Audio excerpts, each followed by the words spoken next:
আচ্ছা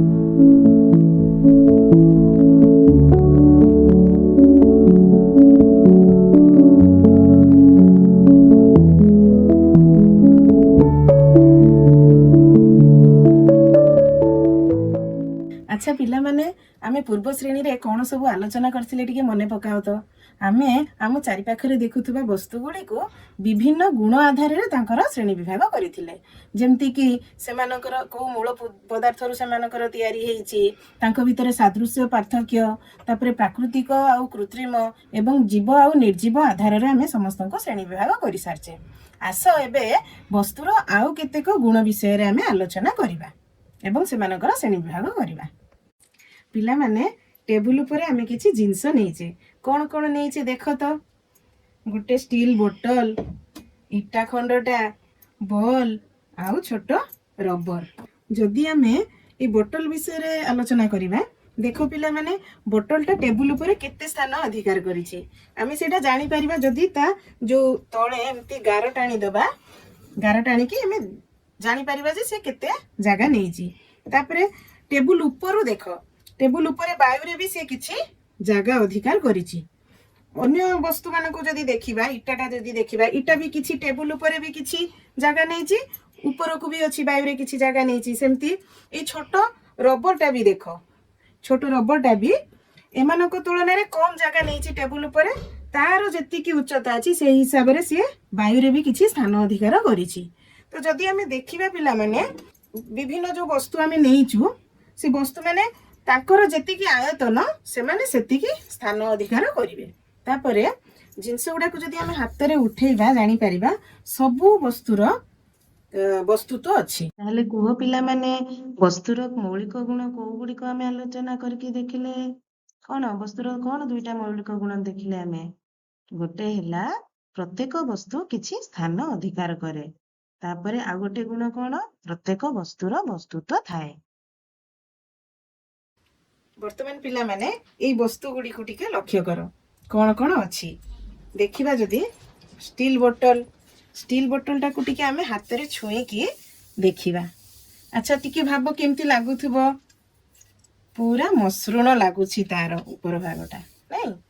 ତାପରେ ଦେଖିବା, ଏଇଟା କ'ଣ କହିଲ ପିଲେ? ଏଇଟା ହଉଛି ଗୋଟେ ବାଲିଘଷା କାଗଜ କୁହନ୍ତି, ସ୍ୟାଣ୍ଡ ପେପର। ତା ଉପର ଭାଗକୁ ଟିକେ ଆମେ ହାତରେ ଛୁଇଁକି ଦେଖିବା। ଏଇଟା କେମିତି ଲାଗୁଥିବ? ଟିକେ ଟିକେ ଶବ୍ଦ ହଉଛି, ଜାଣିପାରୁଥିବ। ଏଇଟା ଟିକେ ଖଦଡିଆ ଅଛି ତାର ଉପର ଭାଗଟା। ତାପରେ ଦେଖିବା, ଏଇଟା କ'ଣ? ଏଇଟା ଗୋଟେ କଲର ପେନ୍ସିଲର କଭରଟା, କଲର ପେନ୍ସିଲର ତାର ଖୋଳଟା।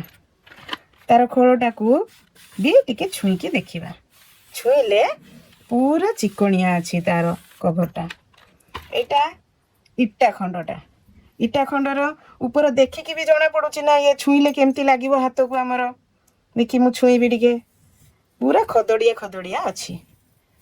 ଏଇଟା ଦର୍ପଣଟା ଅଛି ପିଲାମାନେ, ଦେଖ ଦର୍ପଣଟା ପୁରା ତାର କାଚଟା କେମିତି, ଏଇଟା ନ ଛୁଇଁକି ବି ଆମେ କହିଦେଇ ପାରିବା ନାଇଁ, ହେଲେ ବି ମୁଁ ଛୁଉଁଛି। ଦେଖ ପୁରା ଚିକଣ ଅଛି ତାର କାଚଟା।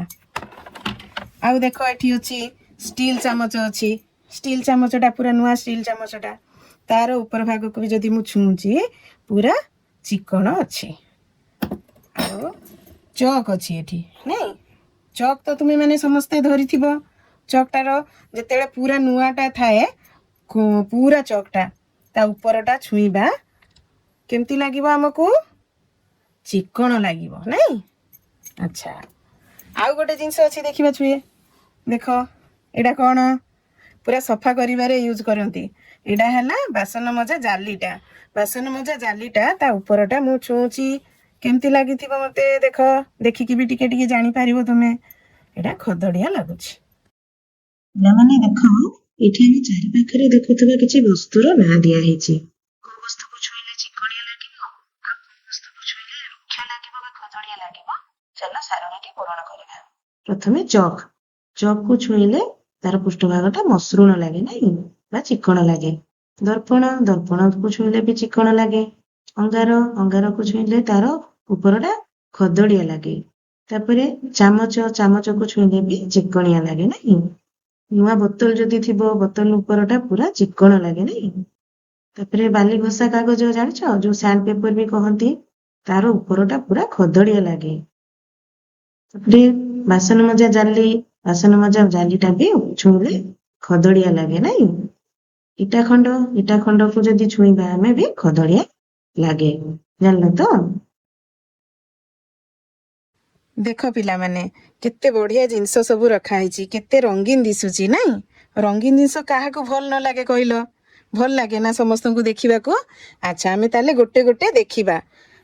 ଏଇଟା ଦେଖ, ଏଇଟା କଣ? ଏଇଟା ଚକଟା। ୟାର ରଙ୍ଗ କେମିତି କୁହ? ଧଳା ନାଇଁ। ଆଚ୍ଛା, ଧଳା ରଙ୍ଗର ଆଉ କୋଉ ଜିନିଷ ଅଛି ଦେଖ ତ? ଏଇଟା ଏଇଟା କଣ?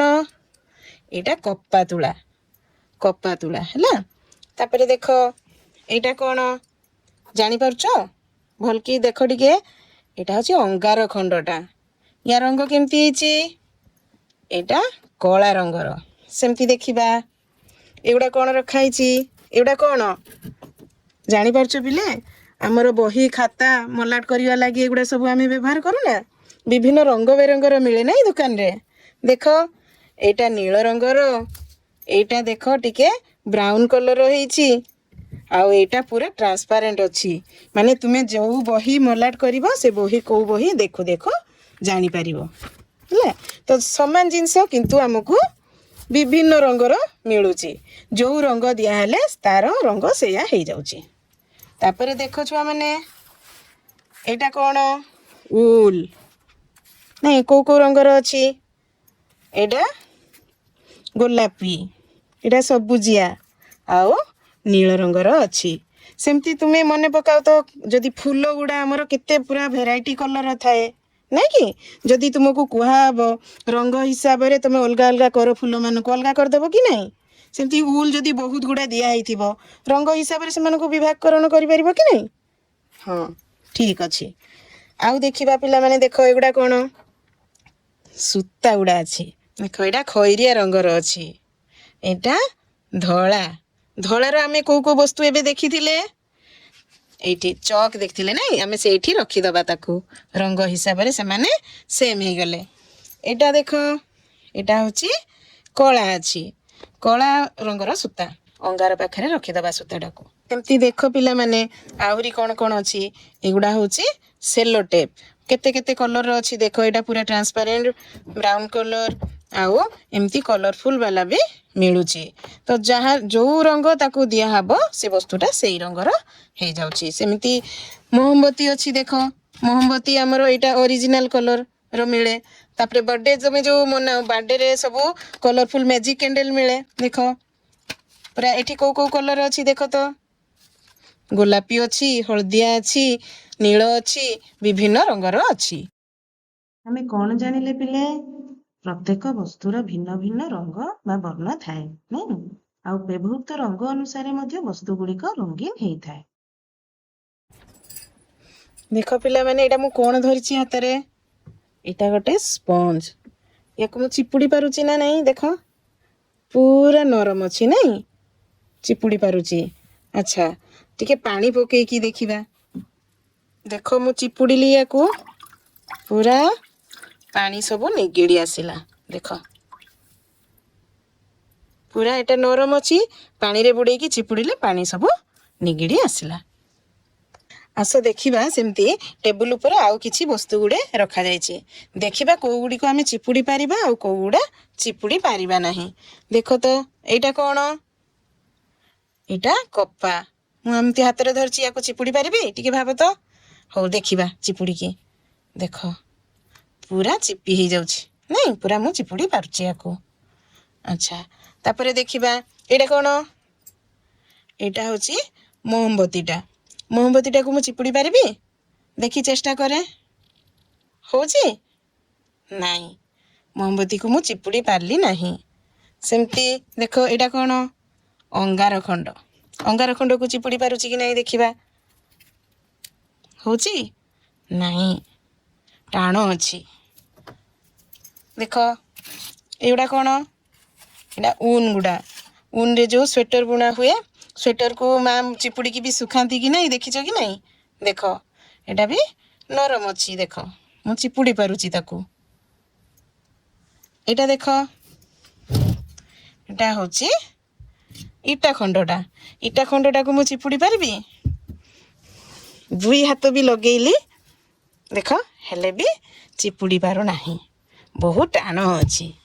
ତାହେଲେ ଆମେ ଯେତିକି ଦେଖିଲୁ, ୟା ଭିତରୁ କିଛି ଜିନିଷ ମୁଁ ଚିପୁଡ଼ି ପାରିଲି, ଆଉ କିଛି ଚିପୁଡ଼ି ପାରିଲି ନାହିଁ। ଯେଉଁଗୁଡ଼ା ଚିପୁଡ଼ି ପାରିଲି ସେଗୁଡ଼ା ହାତରେ ଧରିଲେ ବି ଆମେ ଜାଣିପାରିବା ନରମ ଅଛି ଜିନିଷ ଗୁଡ଼ା।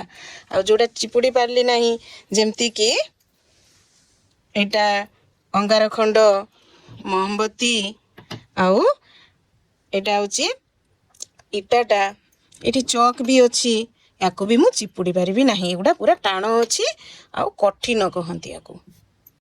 ଆମେ କଣ ଦେଖିଲେ ପିଲେ? ଯେତିକି ଆମେ ଜିନିଷ ନେଇଥିଲୁ ତା ଭିତରୁ ସବୁ ବସ୍ତୁ ନରମ କିମ୍ବା ସବୁ ବସ୍ତୁ କଠିନ ନୁହେଁ। ତ ଆମ ଚାରିପାଖରେ ଯାହା ବି ସବୁ ଆମେ ଜିନିଷ ଦେଖୁ, କେତେକ ତା ଭିତରୁ କଠିନ ଥାଏ ଆଉ କେତେକ ନରମ ଥାଏ। କେତେକ ନରମ ବସ୍ତୁ ଯାହାକୁ ଆମେ ଚିପୁଡ଼ି ପାରୁ, ଆଉ କଠିନ ବସ୍ତୁକୁ ଆମେ ଚିପୁଡ଼ି ପାରୁନା। ଆଚ୍ଛା ପିଲାମାନେ, ତାହେଲେ ଆଜି ଆମେ କ'ଣ ଆଲୋଚନା କରିଲୁ? ଆଜି ଆମେ ବସ୍ତୁର ଦୁଇଟି ମୌଳିକ ଗୁଣ କଥା ଆଲୋଚନା କରିଲୁ ଏବଂ ରୁକ୍ଷତା, ବର୍ଣ୍ଣ ଆଉ କଠିନତା ଆଧାରରେ ବସ୍ତୁମାନଙ୍କର ଶ୍ରେଣୀ ବିଭାଗ କରିଲୁ। ଆଚ୍ଛା, ତାହେଲେ ତମେ ମାନେ କେତେ ଦୂର ବୁଝିଛ? ଚାଲ ଟିକେ କିଛି ପ୍ରଶ୍ନ ମାଧ୍ୟମରେ ଆଲୋଚନା କରିବା। ଆସ ପିଲା, ଆମେ ପ୍ରଥମ ପ୍ରଶ୍ନଟି ଆଲୋଚନା କରିବା। ପ୍ରଥମ ପ୍ରଶ୍ନଟି ହେଲା, ଅସମ୍ପୃକ୍ତ ଶବ୍ଦଟିକୁ ବାଛି ଅଲଗା କର ଓ କାରଣ ଦର୍ଶାଅ। ପ୍ରଥମ ପ୍ରଶ୍ନ ଦେଖିବା, କ ନମ୍ବରଟା। ପରେ ଅଛି ଷ୍ଟିଲ୍ ଚାମଚ, ମହମବତୀ, ବାଲିଘଷା କାଗଜ ଆଉ କାଚ ଗ୍ଲାସ। କହିଲ ଦେଖି, କୋଉ ଶବ୍ଦଟା ଅଲଗା ହବ ୟା ଭିତରୁ? କୋଉଟା? ବାଲିଘଷା କାଗଜ। କାହିଁକି ଅଲଗା ହେଲା? କାହିଁକି ନା ଅନ୍ୟ ସବୁ ବସ୍ତୁର ପୃଷ୍ଠଭାଗକୁ ଯଦି ଆମେ ଛୁଇଁବା ଆମକୁ ଚିକ୍କଣ ଲାଗିବ, କିନ୍ତୁ ବାଲିଘଷା କାଗଜର ପୃଷ୍ଠଭାଗ ଆମକୁ ଖଦଡିଆ ବା ରୁକ୍ଷ ଲାଗିବ। ଘରେ କ'ଣ ଅଛି ଦେଖିବା? ଚିନି, ଲୁଣ, ଖାଇବା ସୋଡ଼ା ଆଉ ଅଙ୍ଗାର। କୋଉଟା ଅଲଗା ହବ? ଭାବ, କୋଉଟା? ଅଙ୍ଗାର। କାହିଁକି ଅଙ୍ଗାର ଅଲଗା ହେଲା କୁହ ତ? କାହିଁକି ନା ଅଙ୍ଗାରର ବର୍ଣ୍ଣ ଅନ୍ୟ 3 ଜଣଙ୍କଠୁ ଅଲଗା। ଅଙ୍ଗାରର ବର୍ଣ୍ଣ କଳା ଆଉ ଏମାନେ ଦେଖିବାକୁ ଧଳା, ନାଇଁ? ଆଚ୍ଛା, ତାପରେ ଦେଖିବା ଘରେ କ'ଣ ଅଛି?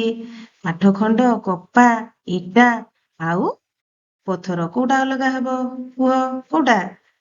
କପା। କାହିଁକି ଅଲଗା ହେଲା? କାହିଁକି ନା କାଠଖଣ୍ଡ, ଇଟା ଆଉ ପଥର ପୁରା ଟାଣ ବା କଠିନ, ତାକୁ ଆମେ ଚିପୁଡ଼ି ପାରିବା ନାହିଁ, କିନ୍ତୁ କପା ହଉଛି ନରମ, ତାକୁ ଆମେ ଚିପୁଡ଼ି ପାରିବା। ବୁଝିପାରିଲ? ଚାଲ ଦ୍ୱିତୀୟ ପ୍ରଶ୍ନଟି ଆଲୋଚନା କରିବା। ଦ୍ୱିତୀୟ ପ୍ରଶ୍ନ ହେଲା, ପ୍ରଥମ ଶବ୍ଦ ଦ୍ୱୟର ସମ୍ପର୍କକୁ ଦେଖି ତୃତୀୟ ଶବ୍ଦ ସହ ସମ୍ପର୍କିତ ଶବ୍ଦଟିକୁ ଶୂନ୍ୟ ସ୍ଥାନରେ ଲେଖ। କରେ କ'ଣ ଅଛି ଦେଖିବା? ତକିଆ ନରମ, ବହି କ'ଣ ହବ କୁହ? କଠିନ, ନାଇଁ? ତାପରେ ଖରେ ଅଛି କଠିନ ପଇଡ଼, ନରମ କ'ଣ? ସ୍ପଞ୍ଜ। ସ୍ପଞ୍ଜ ଜାଗାରେ ତୁମେ ଆଉ କିଛି ନରମ ବସ୍ତୁ ବି ଲେଖିପାରିବ। ଗରେ କ'ଣ ଅଛି? ମିଶ୍ରି ଧଳା, କୋଇଲା କ'ଣ ହବ? କଳା। ଘରେ ଅଛି ରୁକ୍ଷ ପୃଷ୍ଠଭାଗ ହେଲା ବାସନ ମଜା ଜାଲି, ଚିକ୍କଣ ପୃଷ୍ଠଭାଗ କ'ଣ ଲେଖିବା କୁହ? ଦର୍ପଣ। ଦର୍ପଣ ଲେଖିଲେ ବି ଠିକ, ତମେ ଯେକୌଣସି ଚିକ୍କଣ ପୃଷ୍ଠଭାଗ ଥିବା ବସ୍ତୁର ନାମ ଲେଖିଲେ ବି ଠିକ ହେବ। ବୁଝିପାରିଲ କି ନାହିଁ? ଆଚ୍ଛା, 3 ନମ୍ବରଟି ଦେଖିବା କ'ଣ ଅଛି? 4ଟି ସମ୍ଭାବ୍ୟ ଉତ୍ତର ମଧ୍ୟରୁ ସଠିକ ଉତ୍ତରଟିକୁ ବାଛ। କରେ କ'ଣ ଅଛି? ନିମ୍ନୋକ୍ତ ମଧ୍ୟରୁ କେଉଁଟିକୁ ସ୍ପର୍ଶ କଲେ ଚିକ୍କଣ ଲାଗେ? କ'ଣ କ'ଣ ଦେଇଛି ଦେଖିବା? କାଚ ବୋଟଲ, ମୋବାଇଲ ସ୍କ୍ରିନ, କାଚ ବାଟି ଆଉ ଶିଳ। ସମ୍ଭାବ୍ୟ ଉତ୍ତର ଗୁଡ଼ିକ ଦେଖିଦେବା, କ'ଣ ଦେଇଛି? ଚାଲ ଦେଖିଦେବା। ପ୍ରଥମ ଦେଇଛି କେବଳ ସି, ଦ୍ୱିତୀୟରେ କେବଳ ବି, ତୃତୀୟରେ ଏ, ବି ଓ ସି, ଚତୁର୍ଥରେ କୌଣସିଟି ନୁହେଁ। ତାହେଲେ କୋଉଟା ହବ ଉତ୍ତର କୁହ? ଭାବ ଟିକେ, କୋଉଟା ହବ? ଏ, ବି ଓ ସି, ମାନେ କାଚ ବୋତଲ, ମୋବାଇଲ ସ୍କ୍ରିନ ଆଉ କାଚ ବାଟି 3 ଜଣଙ୍କର କୁ ଯଦି ଆମେ ଛୁଇଁବା ତାହେଲେ ଚିକ୍କଣ ଲାଗିବ ହାତକୁ, ନାଇଁ? ଖର ପ୍ରଶ୍ନଟିକୁ ଦେଖିବା ଚାଲ ପିଲେ। ନିମ୍ନୋକ୍ତ ବସ୍ତୁ ଗୁଡ଼ିକ ମଧ୍ୟରୁ କାହାର ବାହ୍ୟ ରଙ୍ଗ ଏକାପରି ଅଟେ? ଦେଖିବା ବସ୍ତୁ ଗୁଡ଼ିକ କ'ଣ? କୋଇଲା, ବାଲି, ଅଙ୍ଗାର ଆଉ କାଠ। ସମ୍ଭାବ୍ୟ ଉତ୍ତର ଗୁଡ଼ିକ ଦେଖିବା ଚାଲ, କ'ଣ ଅଛି? କ'ଣ ଅଛି ଦେଖିବା? ପ୍ରଥମରେ କେବଳ ଏ, ଦ୍ୱିତୀୟରେ କେବଳ ବି, ତୃତୀୟରେ କେବଳ ଡି, ଚତୁର୍ଥରେ ଉଭୟ ଏ ଓ ସି। କୋଉଟା ହବ ଉତ୍ତର କୁହ? ଭାବ ଟିକେ। ଉଭୟ ଏ ଓ ସି, ମାନେ କୋଇଲା ଆଉ ଅଙ୍ଗାରର ବାହ୍ୟ ରଙ୍ଗ ଏକା। ବୁଝିପାରିଲ?